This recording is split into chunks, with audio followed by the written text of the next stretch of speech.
அனைவருக்கும் வணக்கம். இன்னைக்கு இன்ட்ராடே அனலைஸ்ல இன்ட்ராடே லெவல்ஸ்ல எந்த ஸ்ட்ரைக் எப்படி இருந்தா என்ன நடப்பதற்கான வாய்ப்புகள் இருக்கு அப்படிங்கிறத பார்க்கலாம். இது முழுக்க முழுக்க மேத்தமெட்டிக்கல் அடிப்படையில் எடுக்கக்கூடியது. அப்போ எஜுகேஷன் படி நீங்க இதை வைத்து பிராக்டிஸ் பண்ணலாம். ஆர் உங்க டெக்னிக்கல் கூட நீங்க எதுவோ என்ன டெக்னிக்கலோ நீங்க பிரைஸ் ஆக்சுவலி எதோ பார்க்கலாம். அது கூட இது மேட்ச் ஆச்சுன்னா பயன்படுத்திக்கோங்க. இல்லையா தெரியலையே இதை தவிர்த்துடுங்க.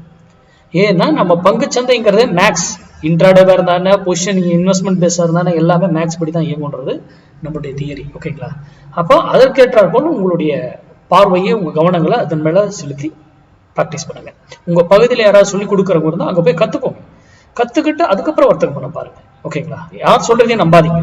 யூடியூப்ல இன்க்ளூடிங் மீ, நான் சொல்றதையும் தான் உங்களுக்கு தெரிந்தாதான் அதை ப்ராக்டிஸ் பண்ணி சரியா இருந்தால் தான் நம்பணும். சரி, இன்னைக்கு நம்ம லெவல் பார்க்கலாம். இன்னைக்கு வெள்ளிக்கிழமை, ஃப்ரைடே ரூல் என்ன? நம்ம தியரி திங்கட்கிழமை ட்ரேட் மிஸ் பண்ணக்கூடாது, வெள்ளிக்கிழமை ட்ரேட், ஃப்ரைடே ட்ரேட் லாஸ் பண்ணக்கூடாது. வெரி இம்பார்ட்டன்ட் சைக்காலஜிக்கல் இது ரூல், நம்மளுடைய தியரி இது. ஓகேங்களா? எந்த இதுலையுமே யாருமே சொல்ல மாட்டாங்க, நம்ம மட்டும் தான் இதை சொல்லிக்கிட்டு இருக்கோம். அப்போ அதுக்கேற்றப்போ உங்களுடைய வர்த்தகத்தை பண்ணி அழகா சேஃபா வர்த்தகம் பண்ணுங்க. சரி, இன்னைக்கு நம்ம 24,400 புட்டு 168 ரூபாய்க்கு கீழே இருந்தா நிப்டி அப்சைட் செல்லும், 168 ரூபாய்க்கு மேல இருந்தா நிப்டி டவுன் சைடு செல்லும். இப்போ இந்த விலை இங்க வரும்போது மட்டும்தான் நீங்க யூடியூப் பாக்குறவங்க இந்த முடிவு எடுக்கணும்.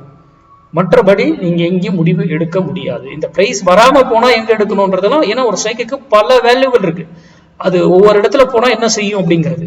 இப்போ இந்த பிரைஸ்க்கு மேலேயே இருந்தாலும் வீக்கா இருக்கலாம், இந்த பிரைஸ்க்கு கீழே இருந்தாலும் ஸ்ட்ரென்த்தா இருக்கலாம். இதெல்லாம் நம்மளை ஏமாத்துறதுக்கான ட்ராப் வைப்பாங்க. அதெல்லாம் நம்ம அழகாக கண்டுபிடிக்க முடியும் நம்ம மேக்ஸ் அடிப்படையில, கணக்கின் அடிப்படையில. அதை கண்டுபிடித்துதான் நம்ம எதையுமே வர்த்தகம் பயன்படுத்தணும். வர்த்தகம் பண்ண இல்லையே மொத்தமெல்லாம் போயிட்டு வர்த்தகம் பண்ணக்கூடாது. அப்போ எனக்கு கிளாஸ் டீடைல்ஸ் எல்லாம் நிறைய கேட்டிருக்கீங்க, அதை நான் ஏற்கனவே சொல்லிட்டேன். இந்த பேட்ச் இப்போ முடிக்கிறதே 11th தான் முடிக்கிறேன். அதுக்கப்புறம் எனக்கு நேரம் எப்போ இருக்கு என்னன்னு நான் பார்த்துட்டு சிந்திச்சுட்டு அப்புறம் கிளாஸ் டீடைல்ஸை பற்றி நான் சொல்றேன் கண்டிப்பா. ஓகேங்களா? அதனால பிராக்டிஸ் பண்ணி உங்களுடைய ஓன் அனலைஸ் பண்ணியே நீங்க வர்த்தகம் பண்ணுங்க. நன்றி, வணக்கம், வாழ்க வளமுடன்.